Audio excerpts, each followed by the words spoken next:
got the recording. I clicked, got it. So now we can call the meeting to order at 10:02 a.m. This is the Executive Committee of CCS and the date is May 10th. Beth, will you please complete the roll call? Sure. Davis? Here. Dilger? Here. Leffler? Here. McNulty? Here. Rosenthal? Here. Shepherd? Here. And Smith? Here.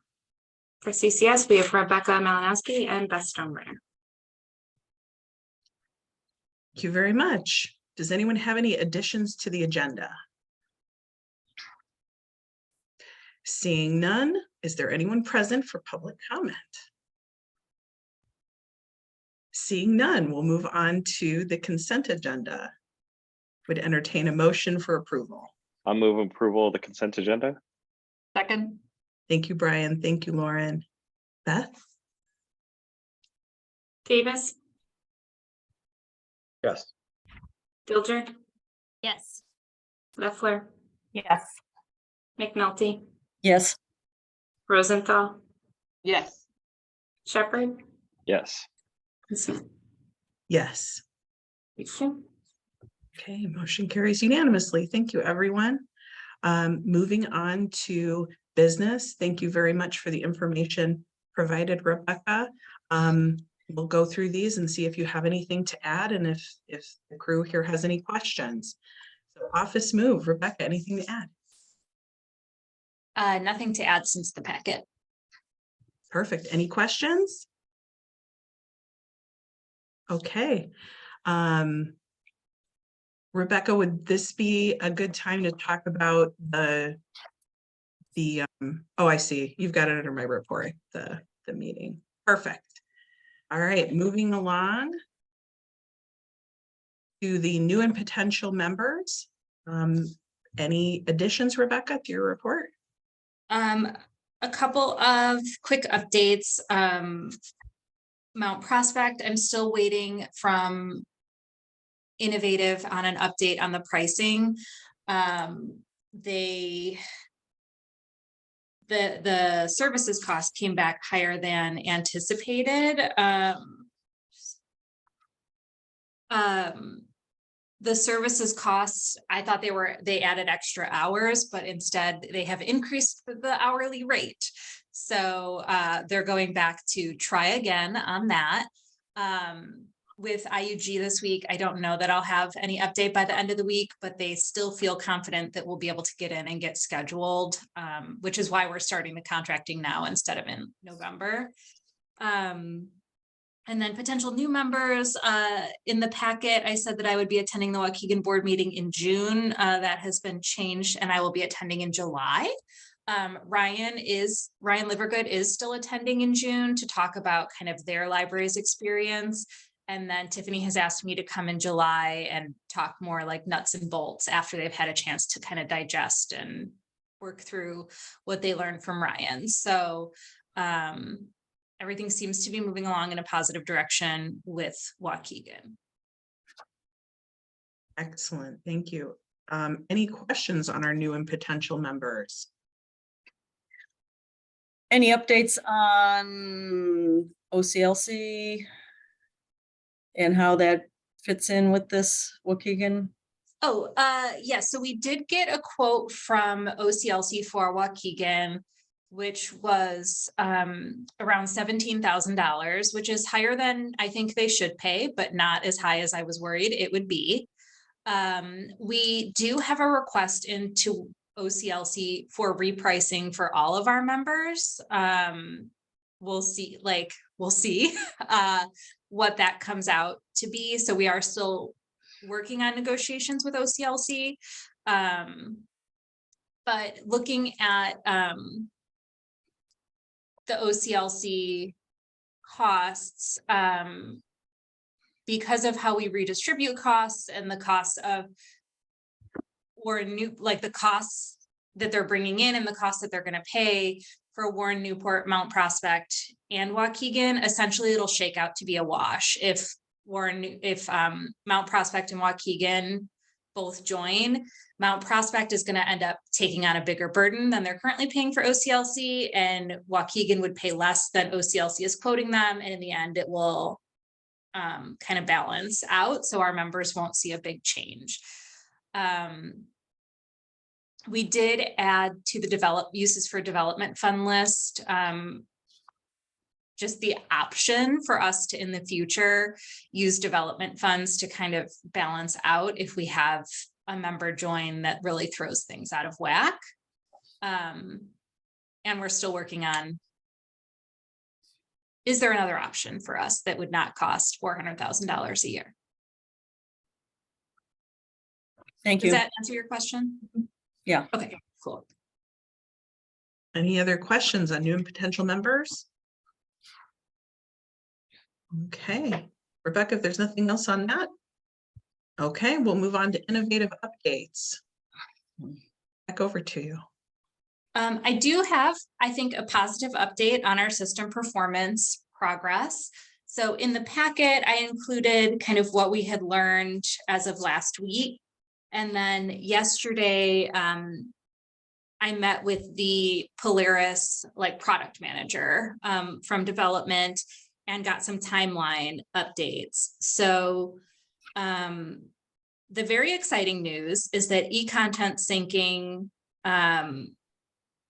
their schedule, they have it planned to fix for us by the end of this month, which, I wish it was fixed 2 years ago, but I will take by the end of this month. So they are currently working on code changes for the specific items outlined in your packet in their current sprint, which is their race to finish code, which ends May 18th. And then at that time, they have to rewrite the code to fit with our current version, which is 7.2. But they anticipate that will be done by the end of the month. And then we have an upgrade scheduled in August. And so between now and August, they will reincorporate that code into the release of 7.4. So when we upgrade again, we don't have to repatch, which really is just to streamline things for us on our end. So that fix should make Access 360 and Overdrive much more efficient and reduce the locking of the tables, which is causing this sort of snowball effect. They also think that this item index that I wrote about briefly in the packet is a big contributor to this issue. And we disabled this index about 2 weeks ago now. We haven't had, although now in my chats, I'm getting some notes that search suggestions aren't working this morning, but that is perhaps a separate issue. Yes, search suggestions are not working, but that's fine. So this item qualification index really only has one job, which is to display a hit count in the quick search box. So if you start typing in an item barcode, it's going to say 50,000 items. And as you type in more digits, it's going to narrow down to 25, 10, and then, to one or many or whatever. So right now that's turned off. And I haven't heard, we notified the membership that would be being disabled. Neither I nor anyone on my team has heard any negative feedback about that being disabled, which may just be because they're happy that the system's up, or maybe because they don't use that specific feature. But at this time, that feature is probably going to be disabled until at least December, until we upgrade to 7.5, when so they'll release a fix in 7.5, which is due out in December. And then whenever we take that upgrade, we would get that fix. So I'm currently seeking feedback from my staff and asking them to connect with member libraries to see, is it a problem if this stays off until December? Do we need to push for a patch on this sooner? Based on how we use that feature in Office, I think it's a non-issue, but we do want to just make sure before I give Innovative the okay to leave that off. So I don't imagine this is anything that would have trickled up to you. It's a very small, specific feature, but if you've heard anything, let me know.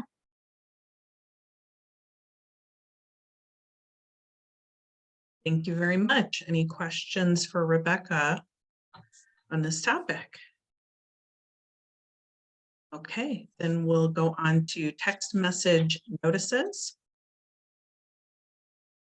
So in your packets, we have some information about T-Mobile and Sprint, and we've shared some information out in the newsletter on this as well. So essentially, we have about 22,000 patrons out of, let's say, roughly 500,000 in the CCS database who want to receive text message notices through T-Mobile or Sprint. And we're hearing from T-Mobile and Sprint that they will not support the technology that Innovative uses to send the text messages.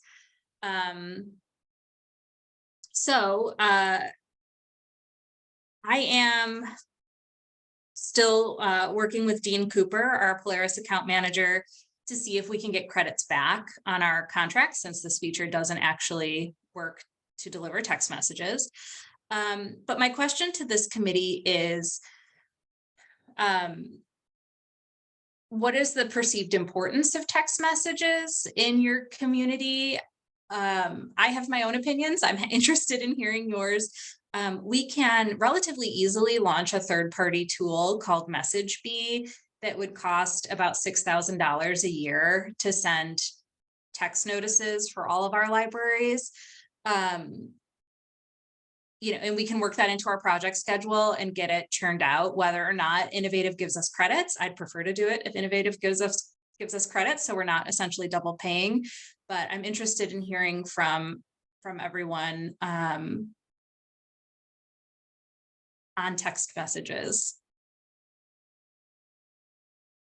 I'll say that my instinct is that we should make it work, but I honestly would have to talk with my circulation staff to see, to get a better sense of how many patrons would be. I mean, obviously you're saying 22,000 of our patrons would be impacted by this. So I don't know how they would feel.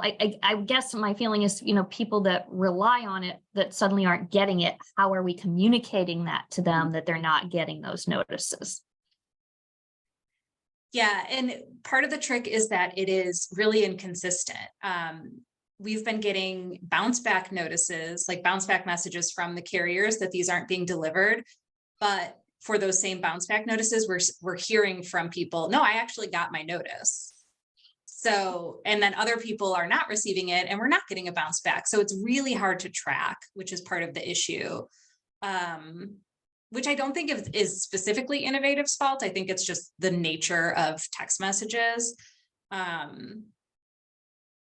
But yes, I think how do we share with do you want to tell your patrons, if you have T-Mobile and Sprint, don't do this until we get it fixed? Or do we want to say, maybe you'll get them? I don't know. So we're trying to do like great service. Yes, our service might work sometimes, but we can't tell you when.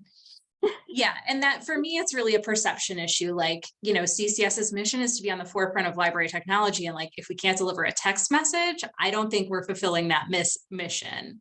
But also, if nobody cares about text messages, but if we say we're doing it, I want to do it.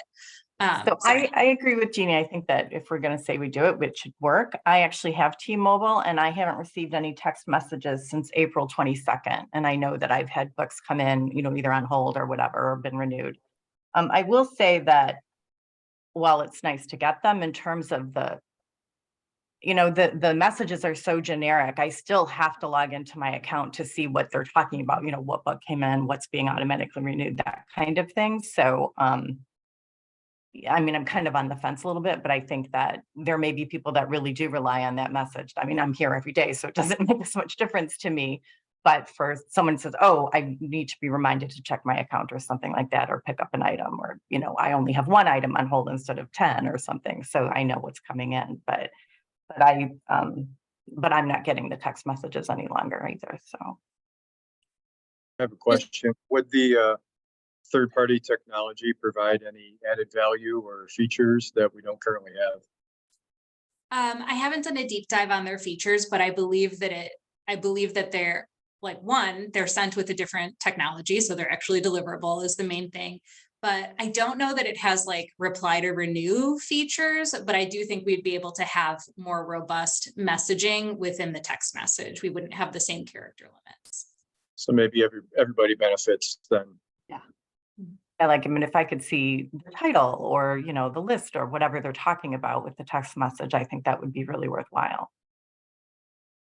Yeah, agree completely. I mean, I think text messages are essential. Mhm. So, and if we Yeah. can do them better, then that's just a win. So Lauren, a I happy think- accident we can thank T-Mobile for. Like, just to piggyback on what Lauren said, I think, you know, I only have anecdotal feedback to share, but I think there are a lot of people who don't do email anymore. Then they rely on the text messages, and we're seeing that a lot with retail. You know, sign up for those SMS messages. One example I can share, my 30-year-old brother-in-law doctor, he's got like 2,000 messages in his Gmail account. He just doesn't do email anymore. And apparently a lot of people in the younger, oh my God, I'm so old, excuse me, in the younger generations, it's just not an effective way of communicating anymore, email. So I agree that text is, we have to make sure that works. All right, it definitely sounds like we have the motivation to move forward with this project, so we'll get in touch and see what the next steps are. Thank And you I'll keep so working much. on getting our money back. Thank you, Rebecca. And you know, per Jeannie's question, what makes the most sense in terms of communicating these current issues with users? So we talked about this a little in-house, but haven't come to a conclusion yet. I think the last communication we sent out in our newsletter was that if an individual library wants us to bulk change people out of text messages into another form of notice communication, we can do that. But because it's not entirely clear to us that nobody is receiving messages like that, you know, it's intermittent or, you know, not affecting everybody equally, we didn't want to wholesale do that for all members. So we'll put another notice in the newsletter this week. And essentially, I think we should handle this on a library by library basis, like what you feel is best for your patrons in your community. You can leave folks as they are. You can't, you know, we can provide you with alternate contact information for folks if you want to send like a bulk email or something. We don't have a super consistent like message blast option to send from CCS. So it would make more sense to come like from Highland Park, for example, if you want to notify all of your members and say, hey, update your notice preference, or just FYI, check in with your account. But I'll talk with my team and we'll put something in this week's newsletter again about what we can provide and what some recommendations might be. Thank you. Does anyone else have any other questions or additions about text messages? Okay, so in terms of the closed session, thank you so much, Rebecca, for including on here both the closed session for closed minutes and the evaluation. I'm not yet ready to have a discussion yet on your evaluation. I will be in touch with further details. So please advise us on what is needed for discussion of the closed minutes. I believe you said there were recordings that are possible to be destroyed, but not necessarily minutes to review. Yes, so unless anyone wants to discuss the specific content of closed session recordings, as you can see on page 25 of your packet, we have two sets of minutes or two sets of recordings that are eligible for destruction. The minutes have already been approved and released. And then we've hit the 18-month marker for those. So we can just make a motion in open session unless anyone wants to discuss content in closed session. Okay, I'm Anyone? willing to make the motion to destroy the verbatim recordings of closed session meeting from August 11th and November 10th. Oh, sorry, those Then, dates are wrong. and this, okay, so of August 11th, 2021, November 10th of 2021, and December 8th of 2021. I'll second. Wait, sorry. The dates in the motion as written are wrong. We're looking for a motion to destroy the verbatim recordings for February 11th, 2023 and May 10th, 2023. I think we just didn't No. update the motion. No, I think I read No, it no, right. no. You read it right, Jeannie. The dates of the recordings are August 10th, 2021, 11/10, Oh, okay. 2021, 28, 2021. But the eligible for destruction dates Okay, is the, thank you. yeah. Thank you, Jeannie. Thank so- you, Beth. Yeah, if you want to approve all three, we would just need to not amend, but add that third one to the motion as Jeannie did, and then I'll just destroy it when it becomes June 8th, when that time comes. okay, so Jeannie made the motion and Scott seconded, and it covers everything we need to cover, right, Beth? I think so. Okay. Can Okay, we, I'm fantastic. sorry, this is just a small thing, but can we do that? Can we like approve something in advance? Because it's like we Yeah. haven't hit that date yet. So I think it really is just the August 11th and November 10th date. I think that the other one has to wait until, Right, I feel like I want to rescind my motion. I didn't realize that it wasn't And- eligible yet. And that is why I originally didn't list that third date. Okay. You're right, Brian. So Okay, I will rescind my motion and issue a new motion as written in the packet to destroy the verbatim recordings of the closed session meeting from August 11th, 2021 and November 10th, 2021. I'll second that. Thank you, Jeannie. Thank you, Scott. I unseconded the other one. ready for roll? Please, Beth, thank you. Thank you. Davis, Yes. Dilcher, Yes, Leffler, Yes. McNulty, Yes, Rosenthal, Yes. Shepherd, yes. Smith. Yes. Okay. Okay, motion carries. Thank you, everyone. On to reports. I have two things. One is to thank Jeannie for chairing the governing board committee meeting last month.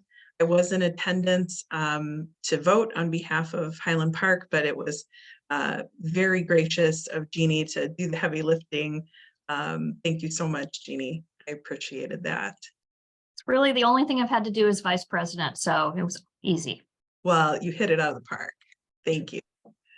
The next thing is to talk about, to share with you that Rebecca and I communicated about the June executive committee meeting.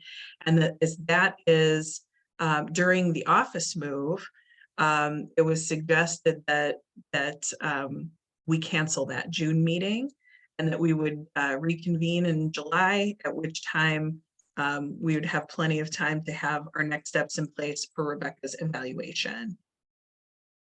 So are there any concerns about doing that? Okay, and Uh, Rebecca. oh, I'm- I just have a question about the people going off. Will we be officially off for the July meeting? Off the board? Yes, your term will end the last day of June. Okay, so who will be doing the evaluation? It would be Jeannie, Lauren, and myself, the three who are staying on. Okay, just double checking. Yes. And speaking of, Diane and Scott, thank you so much for your service, your contributions. You two asked the best questions. I think, yeah, Lauren's nodding. So thank you so much for being part of this. I'm not going to call it a grand experiment. I'm going to call it a great service. So thank you very much. Thank you. It's been a pleasure. Thanks. And we're going for drinks to celebrate you later this month, right? With the directors group. Is that June 19th. June, that's right. I've got it in my calendar. Yeah, so then this is your last CCS. How does it feel? Not my last one yet. I have a construction project going on. We had a building inspector in a little while ago. I've got AT&T issues, so it's just another day right now. Ask me when it's all over and then I'll reflect a little bit. Well, Yep. I'll do that, Scott. Hang in there. We'll actually be Happens. moving back into our offices when CCS is moving. We're moving out of our offices starting next week, getting all new workroom and office furniture. First time since 1999, so Ooh, it'll be nice. Everybody's going to have desks that can be raised and lowered. Either that's fantastic, Diane. ergonomics is what we're looking for, but we'll see how it goes. Fantastic. All right, thank you, everyone. And I'll pass it along to our secretary for a report. No, no report. Okay, and our treasurer. No report. Okay, on to committees and groups. Thank you for the report on page 24. Is there anything you'd add, Rebecca? No, thank you.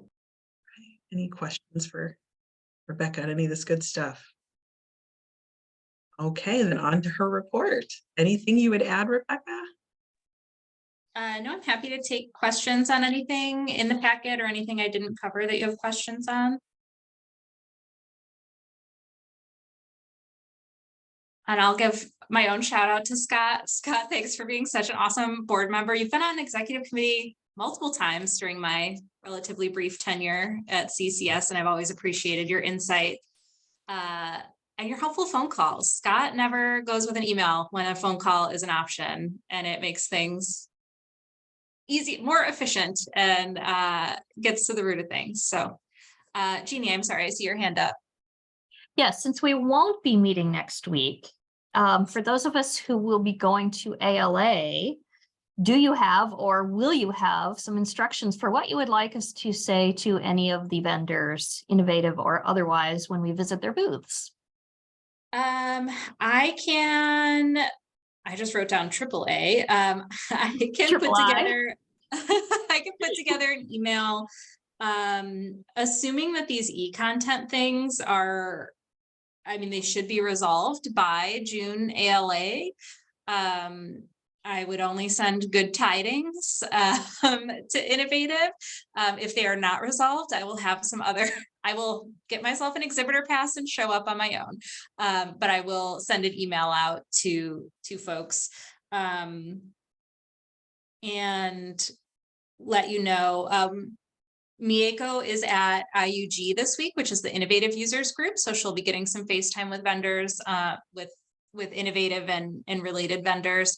But I will put together a pre-ALA email and send it out. Thanks for asking, Jeannie. To us or to all directors? I'll send it to Lib Admin. Okay. Okay. Yeah, I mean, like if you want people to look at MessageBee or, you know, anything like that, I think that would be good as well. Okay. Yep. Always helps to have that sort of background knowledge. Yes. Thank you. All right, thank you.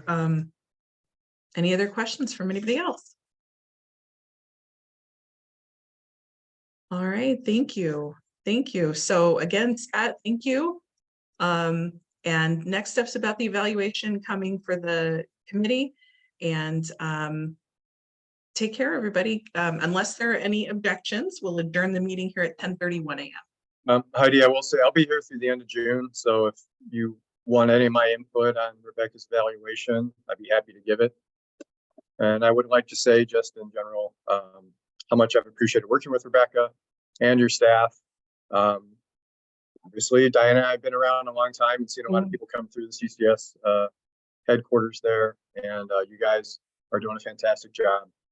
Your communication you have with us as members is fantastic, and your dedication is unquestioned. So thank you for all you guys do for us. Thank you, Scott. You know, on the input, I'll be here until the end of September, so I'll still be at a couple meetings, so. Okay, looking forward to it, Diane. Thank you, everybody. All right, so we'll adjourn the meeting here at 10:32. Bye, everyone. Bye. Take care, everybody.